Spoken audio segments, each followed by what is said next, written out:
Bonjour, diaconesse Perpétue Blégui. Bonjour Jean-Martial. J'espère que vous allez bien. Ça va, merci. Vous êtes bien installé? Oui, merci. D'accord.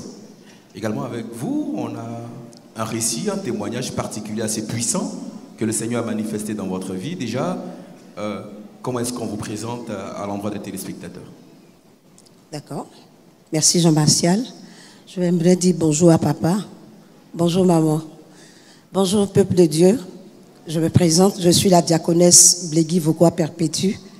Je suis à l'ambassade des miracles depuis, je crois, le mois d'août 2015. Je suis venue avec mes enfants et dans un état vraiment un peu compliqué.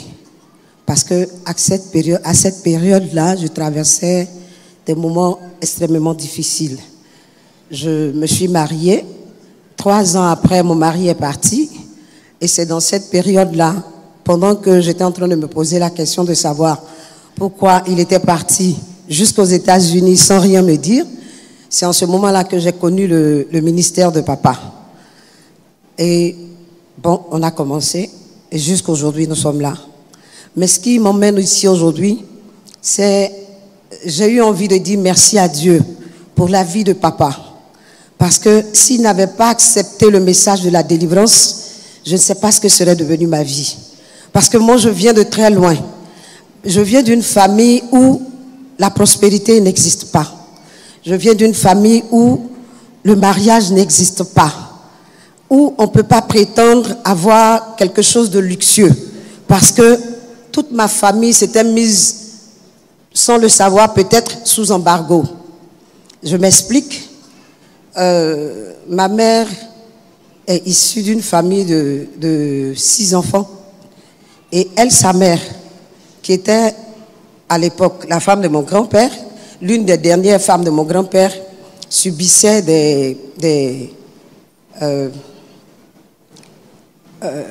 comment je vais dire ça?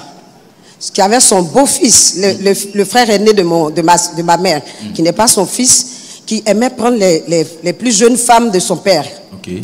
Bon, elles étaient 2 jeunes femmes et il y a l'une d'entre elles qui a accepté de partir avec le garçon, le fils de son mari. Mais ma grand-mère a refusé.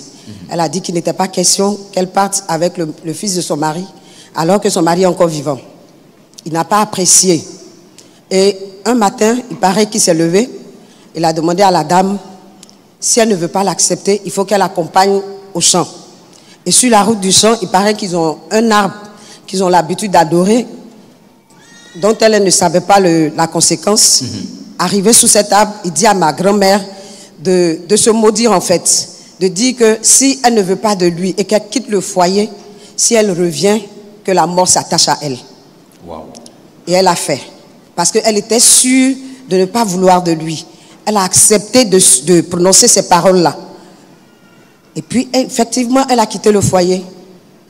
Quand elle est partie, elle a eu 2 enfants dans le nouveau foyer. Et elle est revenue là où elle s'était maudite.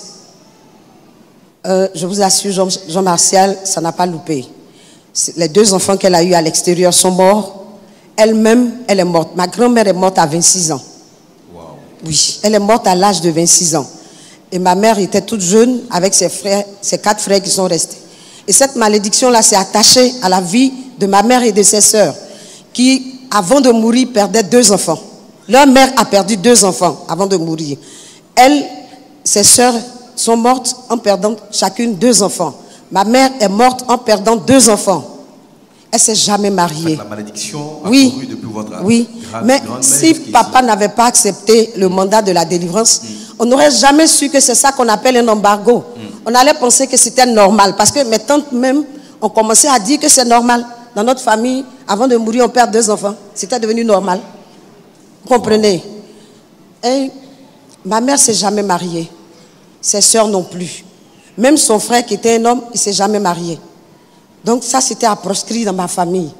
Mais dans cette église, je suis venue, mes 2 filles se sont mariées. Amen. Ma fille est née, ça fait 11 ans qu'elle est mariée. Wow. Ma 2e fille, ça fait 5 ans qu'elle est mariée.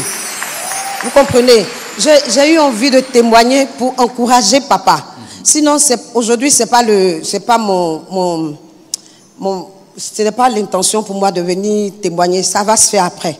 Mais j'ai eu envie d'encourager papa et maman pour dire que on ne leur reconnaît pas aujourd'hui ce qu'ils sont en train de faire. Mais si c'est Dieu qui les a appelés, ils resteront dans l'esprit des gens. Les gens ne voudront pas peut-être les garder dans leur cœur, mais ils vont les garder dans leur esprit parce que l'œuvre que le Seigneur va accomplir au travers de leurs mains va rester. En fait, c'est ce que je suis venu dire. C'est ce que je suis venu dire. Et vous parlez très bien, vous dites quelque chose de très intéressant. Et là, dans votre récit, on constate qu'il y a une malédiction qui a commencé depuis, peut-être avant votre naissance. Et cette malédiction, non, j'étais même pas un projet, Jean-Martial. Il n'y avait même pas le projet de naissance. Et donc cette malédiction a couru depuis votre arrière-grand-mère, votre grand-mère, jusqu'à votre mère. Et à votre niveau, c'est-à-dire n'eût été le message de la délivrance, le message prêché donc par Mais je vous dis, Jean-Martial, que je me suis mariée 3 ans après, sans histoire. Mon mari décide de faire des papiers pour aller aux États-Unis. C'est-à-dire, il sort, il fait ses papiers, il vient, on dort sur le même lit. Le matin, il va faire d'autres courses jusqu'à ce que son visa sorte et qu'il me fasse asseoir un matin pour dire, je m'en vais aux États-Unis. Tu restes dans la maison ou bien tu pars. Voilà. Wow. C'était ça. Simplement parce que... parce que la malédiction suivait son cours. Il n'y a pas de mariage dans votre vie. Voilà. Parce que le mariage n'était pas possible dans ma famille. Wow. Mais est-ce qu'à cette période précise, vous arriviez à comprendre ce qui vous arrivait? Non, pas du tout. Pas du tout. Je n'arrivais pas à comprendre. Mais j'avais une foi en moi qui me disait que un jour, j'allais savoir ce qui se passe. Jean-Martial, ma vie a été un peu trop compliquée. C'est pour ça que je dis que ce n'est pas aujourd'hui. Aujourd'hui, c'est juste pour venir dire ma reconnaissance à papa. Je travaille depuis 1998. Jean-Martial, je n'ai aucune économie. Et c'est cette fin d'année 2024, c'est là que le Dieu de papa va me dire, quand je suis allé le chercher au camp de retraite, que mes finances ont été enterrées depuis mon jeune âge, dans un cercueil et dans un tombeau. Mon mariage a été enterré dans un tombeau. C'est en ce sens que le bishop parle parfois des biens, des bénédictions des enfants de Dieu qui sont volés. Mais à quel moment j'allais savoir que tout ça est enfoui dans la terre et puis retrouvé? Tout ce que je faisais était mort. Rien ne réussissait. Je peux bien commencer, mais je n'aboutis pas. Je commence bien, je n'aboutis pas. Il y avait des embargos sur votre vie. Voilà. J'étais sous embargo, sans le savoir. C'est la grâce de Dieu qui m'a permis d'éduquer mes enfants, de payer leurs études. Je ne sais même pas. Aujourd'hui, je ne peux pas vous dire comment je me suis arrangé pour payer les études de X ou d'Y. C'est la grâce de Dieu. Parce que quand j'ai eu cette révélation, j'ai dit, mais Dieu m'aime trop. C'est cela. Dieu m'aime trop parce que je pouvais tomber dans la prostitution. Une prostitution qui allait me tuer parce que ça n'allait pas me rapporter. Les autres vont, elles gagnent, mais puisque moi, les œuvres sont mortes dans ma vie, ça n'allait pas produire. J'allais peut-être maudire Dieu et puis mourir un jour. Vous comprenez? C'est ce qui m'a emmené à venir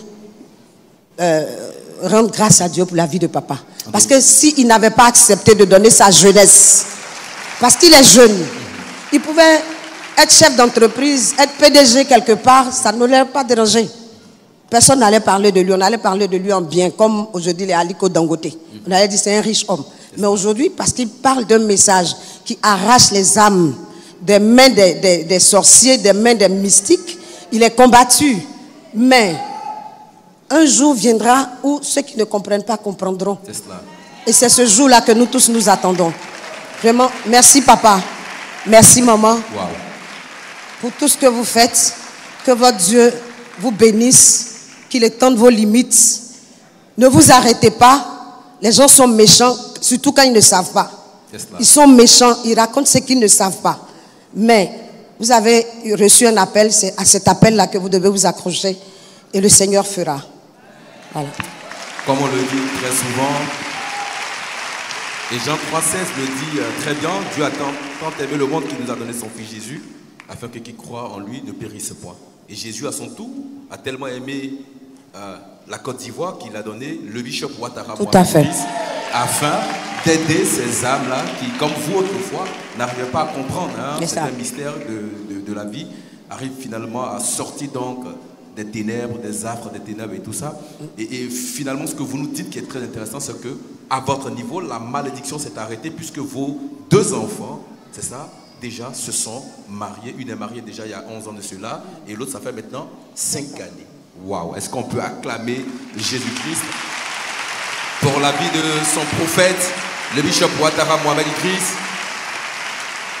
pour les prières qu'il fait dans votre vie, parce que ces prières ont permis aujourd'hui d'arrêter, de couper donc cette malédiction qui suivait son coup depuis belle lurette. Aujourd'hui, vous êtes la manifestation visible et tangible en fait de ces prières. On ne peut que vous remercier pour votre passage donc sur le plateau Instant Témoignage. C'est moi qui vous remercie. Avant de repartir, est-ce que vous avez un dernier mot à l'endroit des téléspectateurs?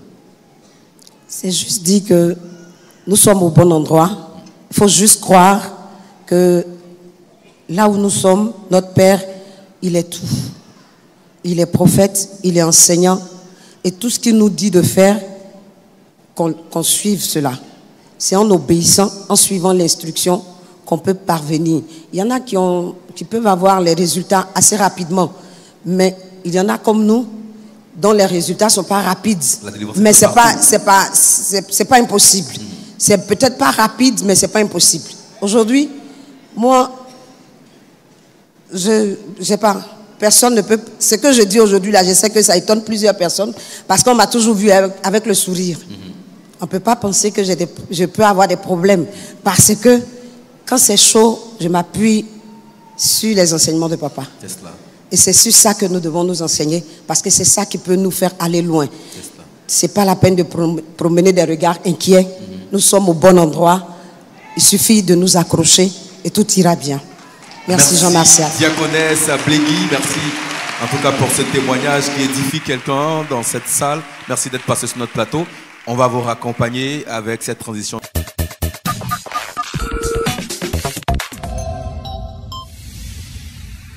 Voilà, nous sommes de retour sur ce plateau et nous sommes en compagnie de notre invité qui a pris le soin de s'installer. Diaconesse, bonjour. Bonjour JM. Bonjour Diaconesse, ça va? Oui, ça va. Vous êtes bien installé? Oui, merci. D'accord. Alors pour ceux qui vous découvrent pour la première fois, comment est-ce qu'on vous présente? Je suis la diaconesse Odette Kwaku, commandant des services pénitentiaires. JM, faut dire que je partais à l'église, mais je n'étais pas chrétienne. D'accord, c'est fort ça? Oui.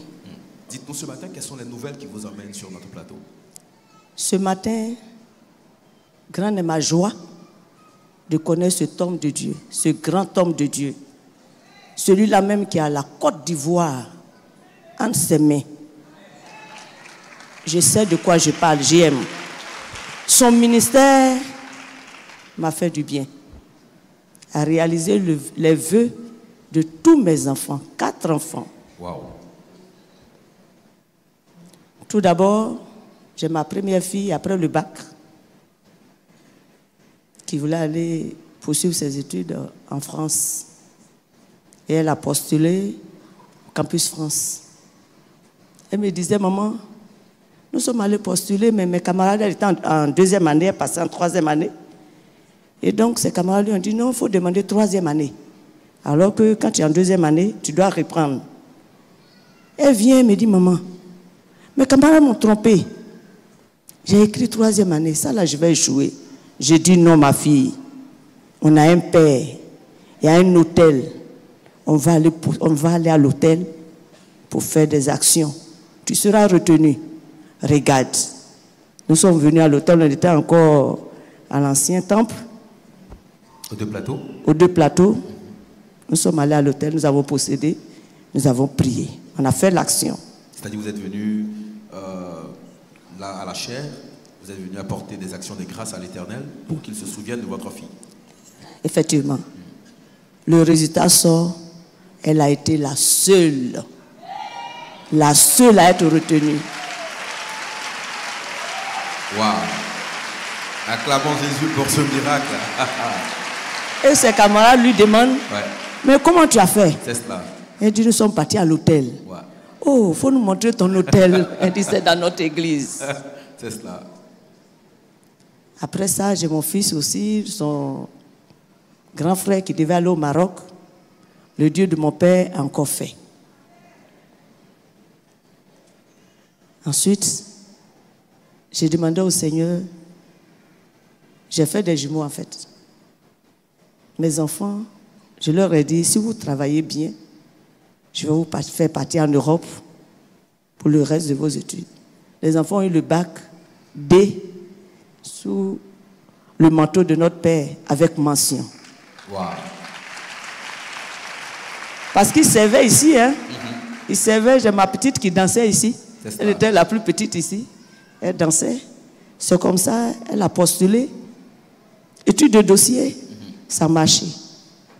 Avec le manteau du père, elle est partie au Canada. Wow. Wow.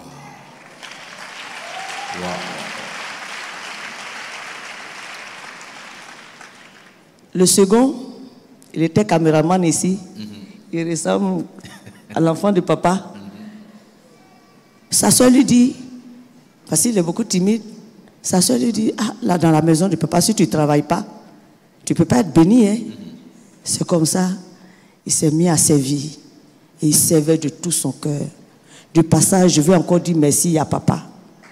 Je veux dire merci à papa parce que mes enfants ont embrassé le ministère de notre Père. Ils ont accepté le Seigneur. Cet enfant, même les mercredis qu'on finissait, comment dirais-je, le soir, il restait pour prier jusqu'au matin. Il dit, maman, je vais me charger. Je vais me charger parce que je sais que je vais partir. C'est comme ça, lui aussi. Il a postulé. Il a postulé. Dieu merci, ça a marché. Il est parti. De passage, je voulais dire, quand il devait partir, avant de déposer ses dossiers pour le visa, j'ai payé le billet. Je devais donner une avance, mais j'ai payé le billet par la foi. Et comme le visa tardait, l'agence a annulé le billet. En temps, le calendrier qu'on avait ici, lui, il a mis dessus le 27. Alors que moi, j'avais payé le billet pour le 21. Le visa sort. Le calendrier, vous parlez de l'action prophétique. L'action prophétique. Chaque 31 décembre. C'est. Et donc, la date était le 21. Elle dit, bon, je vais vous chercher notre billet, mais il va passer par le Maroc. Il dit, maman, moi je vais en France, je vais directement. Je ne contourne pas. Le Dieu de mon père va faire. C'est comme ça. Elle a encore annulé le billet, mais il n'y avait pas de place. On s'est mis à prier. Et puis, un matin, il dort, il se lève et dit, maman, tiens, tu sais, on se plaint pour rien. Sur le calendrier, j'ai mis le 27. Mais moi, je vais voyager le 27. Quelques heures plus tard, la femme nous appelle pour nous dire qu'elle a eu une place le 27. Wow. Comme quoi l'action prophétique qui permettait donc de marquer sur différentes dates la bénédiction que nous souhaitions avoir. Pour lui, c'était le 27 et le Seigneur a exaucé donc ses prières. C'est. D'accord. Et donc, arrivant en France, ils continuent dans la prière. Ils ont un groupe de prière ici. Ils prient souvent. Et un matin, je lui ai dit, mais depuis que tu ne trouves pas de chambre, comment tu vas faire? Ce jour-là, il a tellement prié. Quand je l'appelais le matin, il était encore sous l'onction. D'accord. Il dit, maman, ne t'inquiète pas. Le Dieu de papa a fait. Parce que Dieu m'a demandé qu'est-ce que je voulais. Je lui ai dit, je veux une maison. Il m'a dit, c'est fait. Donc moi, je vais avoir la maison. Je vais à mon lieu d'école. Il arrive, on appelle même tous les propriétaires de maison. En tout cas, il n'y avait pas d'issue. Et le dimanche, lorsque papa, on avait une semaine spirituelle ici, quand papa a fini, il dit, ne demandez plus rien à mon Dieu. Actionnez les anges, allez-y prendre ce que vous avez besoin. Matin, je l'ai appelé, j'ai dit, papa dit, il ne faut plus prier. Il faut actionner l'ange, aller prendre la clé de ta chambre. Quand je lui ai dit ça, il a rappelé le propriétaire de maison, il a décroché, il dit, tu es où? Je dis, je suis là. En temps, c'était 3 chambres salon. Il devait avoir une chambre dans cet appartement. Mais avec mon fils, je le connais, quand il commence à prier ici, d'accord, tout l'immeuble tremble. D'accord. Et finalement, qu'est-ce qui s'est passé? Et donc, il y avait une chambre indépendante hors de ce local qui était déjà occupée. C'est ce qu'il voulait pour être plus à l'aise. C'est cela. Mais je vous assure, quand il a appelé le monsieur, la personne a désisté, mon fils a eu la chambre. Amen. Le Dieu de mon père a encore fait. C'est-à-dire là, vous n'avez plus prié, vous avez actionné les anges et il y a eu une manifestation surnaturelle tout de suite. Alors dites-nous, ce qui m'a frappé dans votre témoignage en off, c'est que à chaque fois que vous aviez eu besoin de quelque chose, il fallait passer à l'autel, avoir le soutien, apporter un sacrifice à l'autel. Et pourquoi est-ce que vous vous sentiez obligé de faire cela? Mais j'écoute la prédication de mon père. Je veux dire à quelqu'un ici, on n'a pas besoin toujours d'aller voir papa pour nous imposer la main. Il laisse tout à l'autel ici. L'autel parle à notre faveur. Tu as besoin de quelque chose, papa n'a pas le temps. Viens à l'autel. Viens prendre ce que tu veux à l'autel. Tu as vu dans notre administration, nous avons besoin de véhicules de service. J'en ai demandé. Et on nous donne souvent les doubles cabines. Et depuis ça tarde, j'ai dit, attends. Le Dieu de mon père est là, son manteau est là. Pourquoi je me plains? Je suis allé voir mon patron et dit, laisse-moi voir le ministre pour ton véhicule. Il vient et dit, mais toi tu as la chance, hein? Le ministre dit de te donner un vrai véhicule. Il dit, mais mon Dieu est assis sur son trône et j'ai un père, son manteau me couvre. C'est cela. Et donc, on a encore fait une semaine spirituelle. Et ce dimanche-là, papa a dit, tous ceux qui vous ont fait des promesses, parce que ça tardait à venir, tous ceux qui vous ont fait des promesses, à partir de ce lundi-là, allez-y les voir. J'ai saisi la parole, j'ai sémé. Lundi matin, j'étais au bureau de mon patron. Il dit, patron, je suis venu prendre ma clé. Il dit, d'accord, tu viens me voir mercredi. J'aime, dans l'administration pénitentiaire, le véhicule de service que j'ai, mes collègues n'ont jamais vu. Je suis la seule. Wow. Et je rends gloire au Dieu de mon Père spirituel. L'autel de l'Église a parlé en votre faveur. La parole qui est sortie de la bouche du prophète a actionné certaines choses au niveau de votre administration. Et ces choses faites, vous avez finalement le véhicule. D'ailleurs, vous êtes la seule à avoir un tel véhicule, un tel type de véhicule. Ça, on rend grâce à Dieu. Là, on a le véhicule qui vous a été accordé donc par votre supérieur. Là, en image. C'est le DICAP. Oui, ça c'est le DICAP du ministre. Oui. D'accord, qui vous donne les clés du véhicule. Comme vous l'a dit votre père, le bishop Ouattara. Vous êtes allé demander et l'on vous a donné ce qu'on devait vous donner. En tout cas, merci. Votre présence. Je n'ai pas fini. D'accord. Le dernier témoignage. D'accord, allez-y. Comme le diable n'est pas fatigué, voulait tuer mon fils. Il me dit, maman,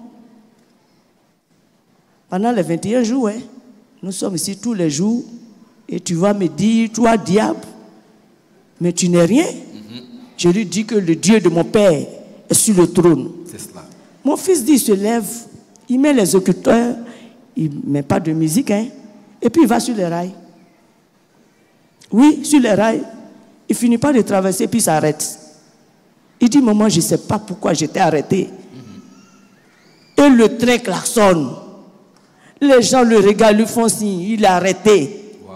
Il dit, maman, quand le train passait, boum! Oui, j'ai crié, Dieu de mon père, tu ne m'as pas abandonné.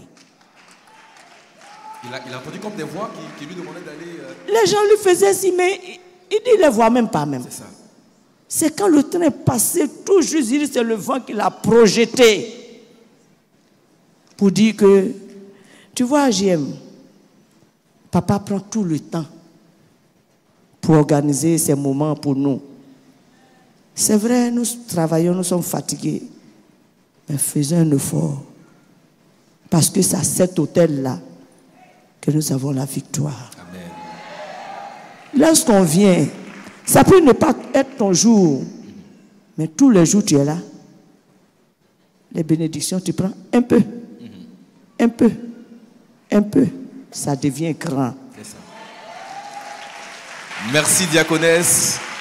On rappelle aux téléspectateurs que vous êtes diaconesse dans cette maison depuis 3 ans, mais vous avez fait la connaissance du ministère depuis 2016 et donc depuis tout ce temps, vous servez dans cette maison et vous êtes la preuve tangible et palpable donc des fruits du ministère de l'homme de Dieu, le bishop Ouattara Mohamed Idriss. La preuve, grâce à ces prières aujourd'hui, tous vos enfants étudient donc en Europe Et la main de l'Éternel continue à les protéger, à soutenir votre Mes famille. Mes enfants sont partis, je n'ai pas donné 5 francs à quelqu'un pour les corrompre, pour les faire partir.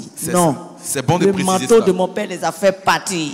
C'est ça. C'est bon pour cette précision, comme quoi le Dieu des miracles a agi en votre faveur. Et aujourd'hui, vous êtes une mère comblée, heureuse. Et vous êtes sur ce plateau donc pour dire merci à Dieu pour la manifestation donc de la puissance de Dieu dans votre vie.